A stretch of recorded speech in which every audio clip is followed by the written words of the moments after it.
नमस्कार मित्रांनो, मी प्रशांत मुळीक. तर आपण आज आलोय सांगली जिल्ह्यातील कवठेमंकाळ तालुक्यातील कुची नावाचं एक गाव आहे. तर त्या गावामध्ये असणार आहे हे हेमाडपंथी पुरातन असणारं मंदिर, शिव मंदिर आहे ऍक्च्युली हे. तर या शिव मंदिराची खासियत म्हणजे हे शेकडो वर्षापूर्वीचं मंदिर आज देखील अगदी आपल्या स्थापत्य कलेचा उत्तम नमुना देत या ठिकाणी उभा आहे. तर या मंदिराची संपूर्ण माहिती जाणून घेण्यासाठी या ठिकाणचे जे पुजारी आहेत त्यांच्याशी आपण संपर्क साधलाय. नमस्कार. नमस्कार. आम्ही सुभाष माळी, कुच्ची येथील महादेव मंदिराचा पुजारी असून मी थोडीशी मला जी माहिती आहे ती आमच्यामध्ये एक महादेवाचं पुरातन हेमाडपंथी मंदिर आहे. या मंदिरामध्ये 3 शिवलिंग आहेत. एक पश्चिमेला जे आहे सुरुवातीचं ते त्यामध्ये पाणी उत्तरेला जाते आणि दुसरी 2 आहेत बाजूला त्यांचं पाणी एकाचं पूर्वेला, दोन्हींचं पूर्वेला जाते. या मंदिराची आख्यायिका अशी आहे, एका रात्रीत राक्षसांनी मंदिर बांधलेलं आहे अशी आख्यायिका आहे.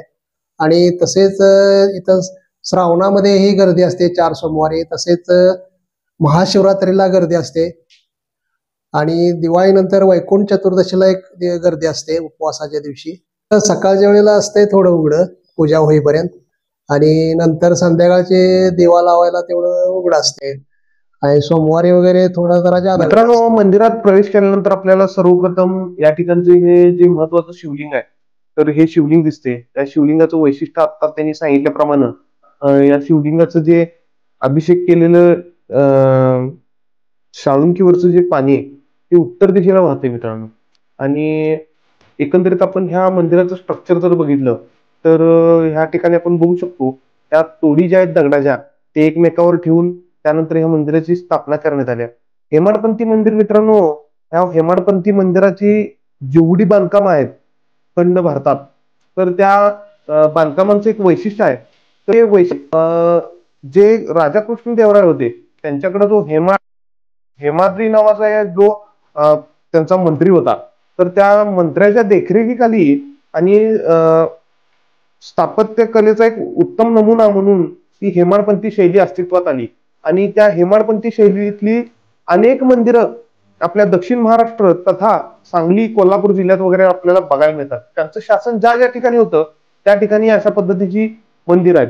तर ह्या मंदिराची एकंदरीत कंडिशन जर आपण बघितलं तर हे मंदिर अगदी जे लिंगणूर जे मिरज तालुक्यातील आहे तर त्या लिंगणूर सारखं हे मंदिर आहे जिथं देगल शिवलिंग मंदिर म्हणतो आपण.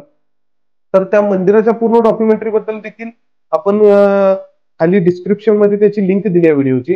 तर ह्या मंदिराची खासियत म्हणजे इतक्या शेकडो वर्षानंतर देखील हे मंदिर अजून सुस्थितीत आहे, हे एक विशेष आहे. त्यानंतर मित्रांनो आपण जर बघितलो ह्या मंदिराच्या मुख्य गाभाऱ्याच्या बाजूला असणार हे भगवान गौतम बुद्धांचं एक मूर्ती स्वरूप आहे. ऍक्च्युली ह्या मंदिरावर या ठिकाणची जर आपण कंडिशन बघितली तर या ठिकाणी प्रचंड मोठा शत्रूंचा आघात झालेला आहे मंदिरावर. तर ते आघात सहन करून देखील आज या मंदिरातल्या काही मूर्त्या आज देखील सुस्थितीत आहेत. येथील नक्षीकाम वगैरे अगदी व्यवस्थित आहे. बुद्धांच्या मूर्तीचं फक्त ह्या ठिकाणी तोंड आपल्याला बघायला मिळते. त्यानंतर ह्या ठिकाणी जर बघितलो आपण तर हे आपल्याला दिसते नवग्रह. ह्यापैकी आपण अनेक देवांना गेस करू शकतो. काही देवांची जरा कालांतरानं झीज झालेली आहे त्यामुळे आपल्याला दिसू शकत नाही आणि त्यावर प्रहार देखील झालेला आपल्याला या ठिकाणी मित्रांनो दिसतंय.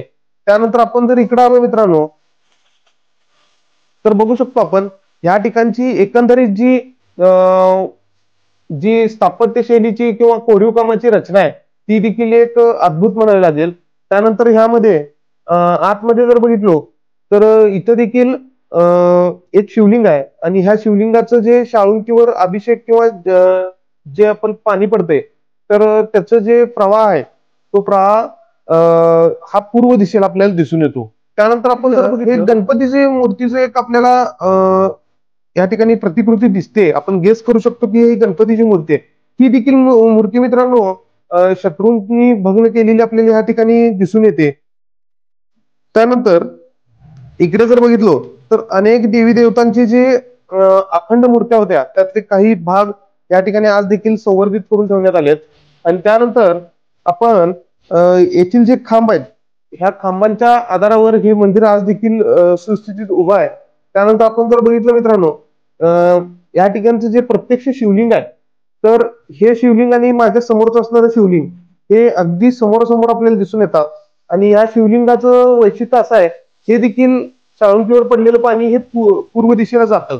असं ह्या मंदिरातली खासियत आपल्याला बघायला मिळाली की या 3 शिवलिंगापैकी एका शिवलिंगाचं पाणी हे उत्तर दिशेला जातं व 2 शिवलिंगाचं पाणी हे पूर्व दिशेला जातं. हा अद्भुत आपल्याला संगम म्हणावा लागेल.